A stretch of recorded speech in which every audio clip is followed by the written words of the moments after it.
Discuss کی گئی فیصلے کیے جو چیزیں ہیں وہ میں آپ کے سامنے رکھ دیتا ہوں جو ہم نے ڈسکشنز کی ہیں.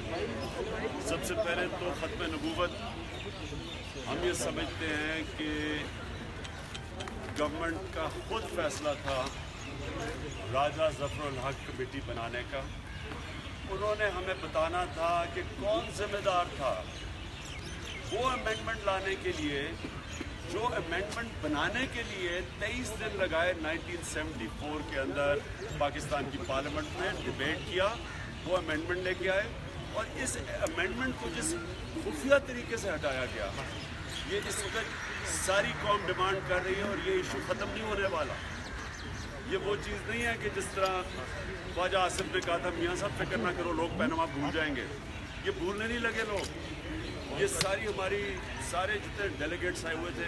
سب کی ان کے حلقوں سے یہ آواز آ رہی ہے کہ جی یہ ڈیمانڈ کر رہے ہیں کہ کیوں چینج کیا گیا,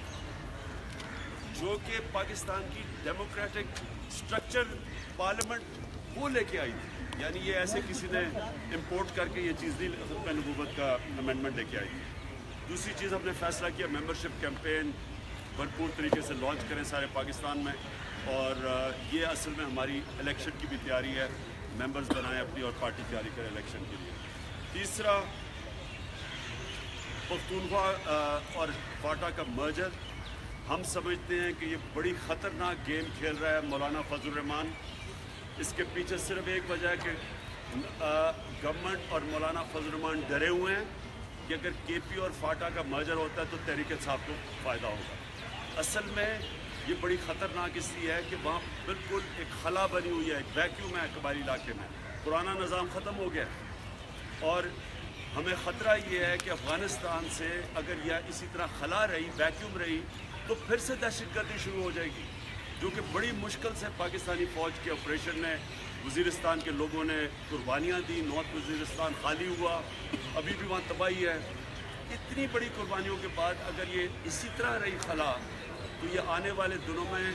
ہمیں ڈر ہے, ہمیں ساری رپورٹ سے ہیں کہ پھر سے دہشت گردی شروع ہو جائے گی. لہٰذا ہم ڈیمانڈ کرتے ہیں کہ اس کو فوری طور پہ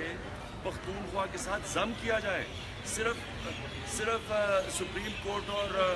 ہائی کورٹ کی جورسڈکشن کافی نہیں ہے, وہاں کچھ اسٹرکچر نہیں ہے, وہاں پرانا سسٹم ختم ہو گیا ہے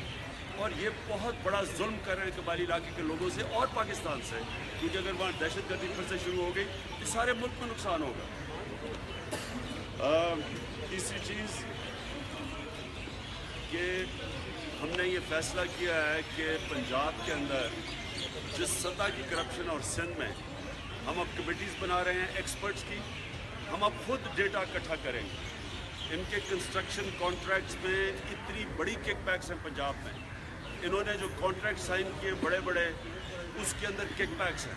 ایک پکڑا گیا جو میٹرو کے اندر, اب ملتان میٹرو میں وہ تو سامنے آ گیا, وہ تو اب نیب کے سامنے آ گیا, لیکن باقی میٹروز میں اور اورنج ٹرین میں خاص طور پہ ہم اب ڈیمانڈ کریں گے کہ اورنج ٹرین جو 200 ارب روپیہ ہمارے ٹیکس کے پیسے سے بن رہی ہے, وہ خفیہ کانٹریکٹ کیسے ہو سکتا ہے, کانفیڈینشیل کیسے ہو سکتا ہے. اسی طرح ایل این جی کا کانٹریکٹ ہے وہ بھی کانفیڈینشیل ہے. یہ میگا کرپشن ہے, میگا پروجیکٹس بناتے ہیں اس میں سے بڑا پیسہ نکالتے ہیں. اس لیے ہم نے اپنی دونوں کمیٹیز ایک سندھ میں بنائی ہے پنجاب کے لیے, جو پورے یہ جو کنسٹرکشن کے کانٹریکٹس ہیں یہ ان ساروں کے اوپر اب ہم نے تفتیش کرنی ہے. اور ہم چیلنج کرتے ہیں کہ آپ جائیں پختونخوا میں بنائیں, ہمیں بھی فائدہ ہوگا کہ اگر آپ دیکھیں کہ وہاں اگر کوئی کرپشن آپ کو نظر آتی ہے. ہم نے جو پاکستان کے کسان ہیں جو ان کے اوپر ظلم ہو رہا ہے, خاص طور پہ جو گنا اس وقت گنوں کا جو سیزن ہے, جس طرح کہ ان کو ریٹ نہیں مل رہی کسانوں کی, جس طرح ان کو خرچے بڑھتے جا رہے ہیں, ان کو آمدنی نہیں مل رہی, غربت پیدا ہو رہی ہے, بڑھ رہی ہے دیہاتوں کے اندر. ہم یہ ڈیمانڈ کرتے ہیں کہ پاکستان کے کسانوں کو پوری طرح ان کے ریٹس دیے جائیں. جو 180 روپیہ ہے گنے کا, 180 روپیہ دیا جائے. طاقتور بیٹھے ہوئے ہیں, شوگر مل اونرز ہیں, پولیٹیکل انفلوئنس ہے, اور مار کھا جاتا ہے بیچارہ غریب گنے والا جو سارا سال محنت کرتا ہے. اور ہندوستان کی جو لائن آف کنٹرول پہ فائرنگ ہے، ہمارے ڈیلیگیٹس نے بتایا کہ نارووال کے علاقے میں، بارڈر کے علاقے میں بڑی بری حالات ہے لوگوں کی، گاؤں خالی ہو گئے ہیں، کتنی کیجولٹیز ہیں، سیالکوٹ میں کیجولٹیز ہیں، اور اس کے اوپر ہم نے سخت مذمت کی ہے، اور ہمارے کئی ڈیلیگیٹس کہہ رہے ہیں کہ کیا وجہ ہے کہ جب نواز شریف مشکل میں آتا ہے تو بارڈر پہ فائرنگ شروع ہو جاتی ہے۔ اور جو کنڈیم کیا ہماری سینٹرل ایگزیکٹو نے کہ جو ڈونلڈ ٹرمپ نے جو پہلے اسرائیل کا کیپٹل جو جیروسلم کو اس نے کروایا، ہم اس کی سخت مذمت کرتے ہیں، ساری دنیا اس کی مذمت کر رہی ہے، اور ہم سمجھتے ہیں کہ اس سے انتشار بڑھے گا، اس سے کم نہیں ہوگا، لہٰذا یہ واپس لے امریکہ، یہ ہمارا سخت رائے ہے اس کو۔ جی خان صاحب، استعفوں کے حوالے سے کہیے گا کہ پارلیمنٹ سے آپ کی جماعت استعفے کب تک دے رہی ہے؟ سوری، میں ایک چیز بھول گیا، ایک اور بھی کہ پولیس ریفارمز جو ہیں یہ باقی صوبوں کی ضرورت ہے۔ جس طرح کی چیزیں سامنے آ رہی ہیں، جس طرح ایکسٹرا جوڈیشل کلنگ میں نجیب اللہ مسعود کو مارا کراچی میں، اور جس طرح وہ جو قصور کے سارے کیسز ہوئے ہیں، اس میں نظر آ رہا ہے کہ پولیس کو انہوں نے پولیٹیسائز کیا ہوا ہے، پولیس کو کرپٹ کیا ہوا ہے۔ پولیس والوں کو جب آپ پیسے دے کے یا نان میرٹ کے اوپر آپ جب اوپر لے کے آتے ہیں تو پولیس نکارہ ہو جاتی ہے، اور ان کے سامنے مثال ہے کہ آج میں ساروں کو کہتا ہوں کہ مخالفین جا کے پختونخوا کی پرفارمنس دیکھیں پولیس کی، صرف اس لیے کہ ہم نے پولیس ایکٹ پاس کیا ہے، اس ایکٹ کے مطابق صرف آئی جی فیصلے، پروموشن، ٹرانسفر، کوئی انٹرفیرنس نہیں ہے، وہاں ایک پروفیشنل پولیس فورس بنی ہے۔ اور میں پھر چیلنج کرتا ہوں کہ جب مردان میں کیس ہوا اسما کا، تو شہباز شریف نے کہا جی میں وہاں جاؤں گا، تو میں نے اسے کہا کہ آپ جائیں، اور میں یہ بھی چیلنج کرتا ہوں کہ آپ پولیس کو وہاں برا بھلا کہیں گے، لوگ آپ کو انڈے ماریں گے، اس لیے کہ لوگوں کو کانفیڈنس ہے پولیس کے اوپر۔ ساری سرویز بتا رہی ہیں کہ پختونخوا کے لوگ اب کانفیڈنس رکھتے ہیں پولیس پہ، اور وہ پروفیشنل پولیس فورس ہے۔ اور جو گورنمنٹ نے جب سول پروسیجر ریفارمز نے کی، یعنی کیسز جلدی ہوں، جلدی فیصلے ہوں، بیچارے لوگ دھکے کھاتے پھرتے ہیں، کچہریوں کا دھکے کھاتے پھرتے ہیں، یہ پہلی دفعہ ہے کہ گورنمنٹ نے ایک پہلی دفعہ تاکہ لوگوں کو انصاف جلدی ملے ریفارمز کی ہیں، اور ہم نے گورنمنٹ کو کرمنل پروسیجر ریفارمز کے لیے تجویزیں دی ہیں کہ کرمنل جسٹس سسٹم پاکستان میں کولیپس کر گیا، اور یہ نیشنل ایکشن پلان میں کہا گیا تھا کہ اس لیے یہ لے کے آ رہے ہیں ملٹری کورٹس، کیونکہ جو ہمارا کرمنل پروسیجر سسٹم ہے وہ نہیں کام کر رہا، تو انہوں نے ریفارمز کرنے کی، ابھی تک کوئی ریفارم نہیں کی۔ پختونخوا نے گورنمنٹ نے تجویزیں دی ہیں کہ کرمنل پروسیجر ریفارمز کیسے ہو سکتی ہیں تاکہ لوگوں کی زندگیاں آسان ہوں، مجرموں کو پکڑا جائے۔ مولانا فضل الرحمان نے خیبر پختونخوا میں تحریک عدم اعتماد لانے کا فیصلہ کیا ہے، مختلف جماعتوں سے رابطے بھی کیے ہیں، ایک طرف زرداری صاحب سے بھی رابطہ ہوا ہے، آپ کا ہاؤس ان آرڈر کیا ہے، اور اگر ہاؤس ان آرڈر ہے تو دوسری جانب استعفوں کا آپشن بھی زیر غور ہے، تو ان دونوں چیزوں پہ ذرا کلیئر کر دیں قوم کو کہ آپ کی کیا ٹیک ہے؟ مجھے یہ ہوتا ہے، بڑا اچھا لگتا ہے، یہ سارے جو بڑے بڑے مجرم ہیں نا قوم کے اکٹھے ہو جاتے ہیں، اور جناب کئی جمہوریت بچانے کے نام پہ عمران خان نے لعنت کہہ دیا، وہ سارے اکٹھے ہو جاتے ہیں، اور کوئی ٹائم نہیں ہے اسمبلیوں کو